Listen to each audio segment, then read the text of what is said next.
welcome to this video tour of the Restoration Initiative Cameroon component.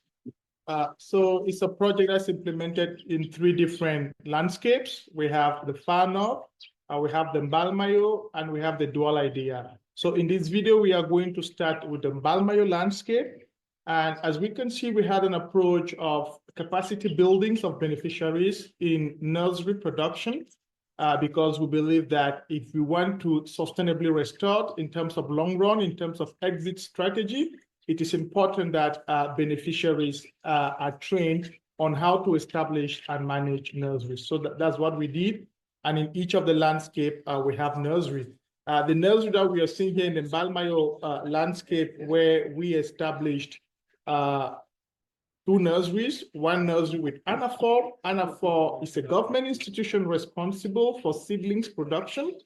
And the second nursery with the National Forestry School, which is a school responsible for training forest technicians and forest engineers. So these are 2 institutions, government, public, responsible for restoration.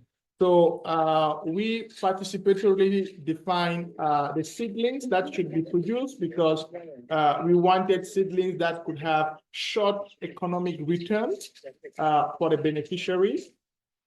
And based on that, we produce plum, or what we locally call safu, and also bitter cola, which is Garcinia cola, scientific names. So these are trees with high economic value, and those can enable the beneficiaries to make some money out of the restoration initiative. In all of these, we also had bamboo, which is a core component on whom we are working, because bamboo is massively used in Cameroon for construction. And today we can sell 1 bamboo stick or 1 bamboo comb for around $1. So that is a source of economy. To be able to encourage the beneficiaries to join the project, we brought in an agroforestry approach where we encourage the beneficiaries to add these fruit trees and other species that we develop in the nurseries, and also bamboo. For example, we were able to convert monoculture of cocoa into agroforestry, where we encourage them to intercrop cocoa and other fruit trees and bamboo. The aim is to build their resilience so that if the cocoa production is not very good due to various reasons, at least the beneficiary can make money from the other crops introduced. So what we can see here is a land that was restored with bamboo. This species is called what we call Vulgaris via vitata. It's very beautiful. It's yellowish in color. And we can use that for construction. We can use it for charcoal production. We can use it for furniture making.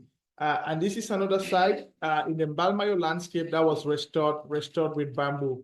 It should be noted that we try to choose indigenous species, not to introduce something new into the ecosystem, but try to add value or work on existing species. So Bambusa vulgaris is already found in the Mbalmayo landscape. So we train the beneficiaries on how to establish nurseries to produce Bambusa vulgaris seedlings, and also how to sustainably manage the natural resource that they have. And in addition to that, we came in with agroforestry techniques on how to intercrop bamboo and other fruit trees on the farm. The rationale is that the higher the diversity of the crops that the beneficiaries are working on, the higher their resilience to climate change.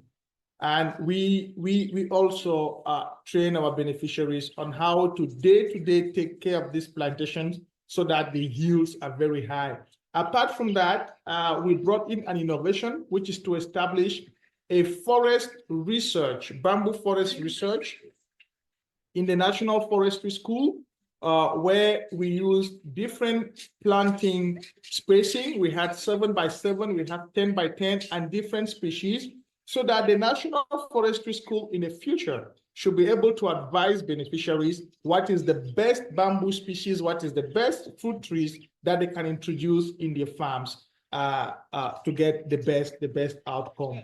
So from the Mbalmayo landscape, we moved to the Douala idea, landscape where most of our activities were around Lake Osa and also the Mwanko landscape.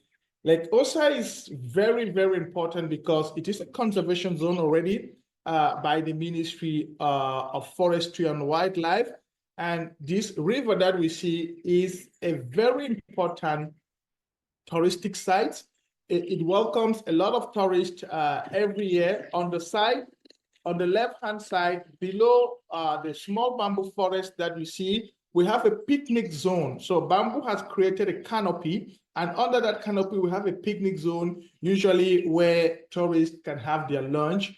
And we also have speed canoes that they use to be able to navigate the lake. So economically, it is already very important. So we came in with the same approach. First of all, to work with the conservation service of the Lake Osa, because Lake Osa is under the Ministry of Forestry and it has a conservation service. We established this nursery where, similar to the Mbalmayo landscape, we introduce species with economic value for the beneficiaries. So we work with a local species that we call Jamsam, which is Resinodendron, the scientific name. We also introduced the bush mango, Invija gabonensis. These are and other fruit trees. These are species that usually are very much appreciated by the locals. So we went onto the field and tried to train them on how to introduce these fruit species into their farms in agroforestry model. So the same idea holds that we believe that if we help them diversify their food crop, they will be more resilient to climatic change. We also use the bamboo to stabilize the bank of the lake and fight against erosion. So from there, we went on to the Mwanko landscape. Mwanko, which is still within the Douala Edea landscape, where, as I said earlier, we are having a very high pressure. The beneficiaries, the population around, are putting high pressure on the mangroves, and they are cutting the mangrove trees to smooth their pitch. And this landscape is very particular because we have a lot of refugees from neighboring countries who have settled around the Mwanko area and has exacerbated the pressure on the mangroves. So there is huge pressure, there's huge mangrove deforestation, and we brought in this restoration approach of the mangroves to try to relieve the pressure on the nature.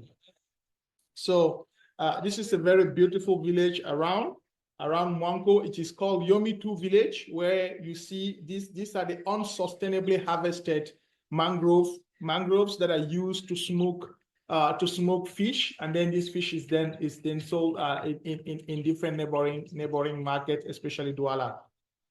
We investigated and we understood that the villagers appreciate that wood because it is red and it gives a particular scent to the smoked fish. So we trained them and told them that although you appreciate this, it is not sustainable the way you're currently harvesting your mangroves. And we encourage them, we train them on how to establish nurseries to produce mangrove seedlings and to plant them. And we tried not to introduce a new species. We worked with the species that they are already used to because we believe that it is ecologically sound and it is more accepted by the population. So we can see the different the field planting in the mangroves.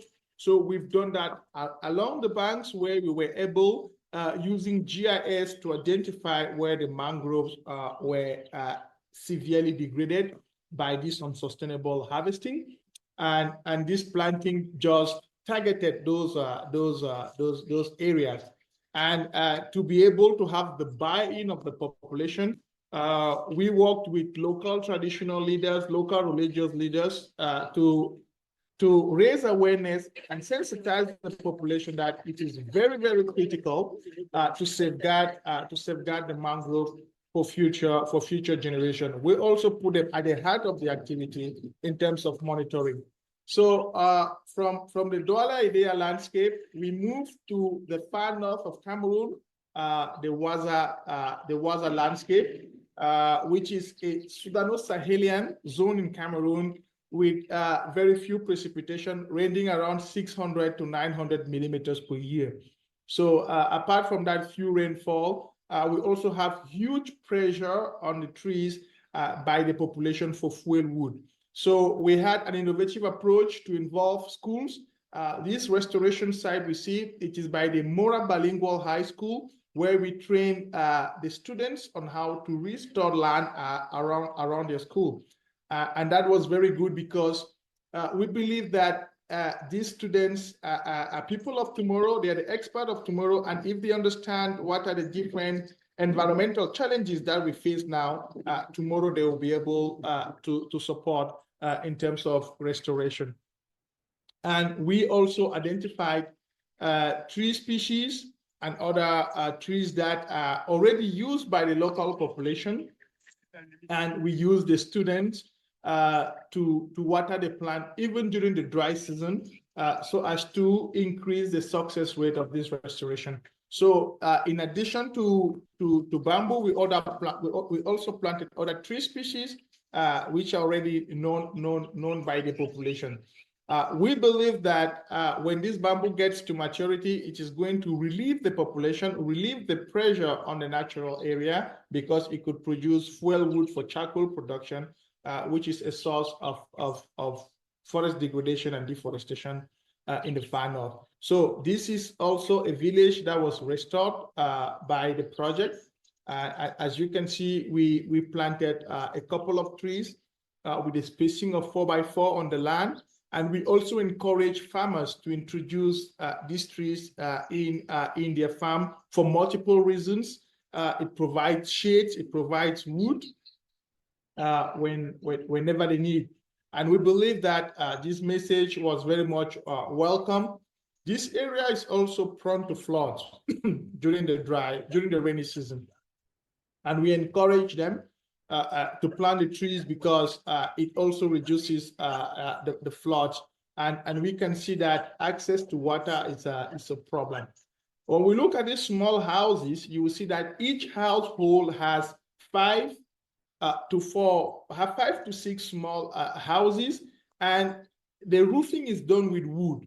And we told the people that when the bamboo that they have planted reaches maturity, we can use the bamboo come for the roofing, and that's going to reduce pressure on the plant. With women at the heart of the project, we donated some machines. This is one of the machines which is used for oil pressing for the neem tree. And it is an economic activity conducted by women. So that machine really relieved them in terms of manual. In the past, they used to produce the oil manually. And this is one of the nurseries that we developed in the Waza landscape, which was well kept. We made the beneficiary understand that the quality of the nursery plays a lot with the success of the restoration. So the monitoring of the nursery was very, very well done. And despite the fact that water is somehow scarce during a certain period, the beneficiaries took very good care of the seedlings. We can see the bamboo seedlings here with respect of the watering regime and other fruit trees which are of economic importance in the zone. So basically, we believe that the project was very much welcomed by the population, and we have a significant achievement. Thank you very much.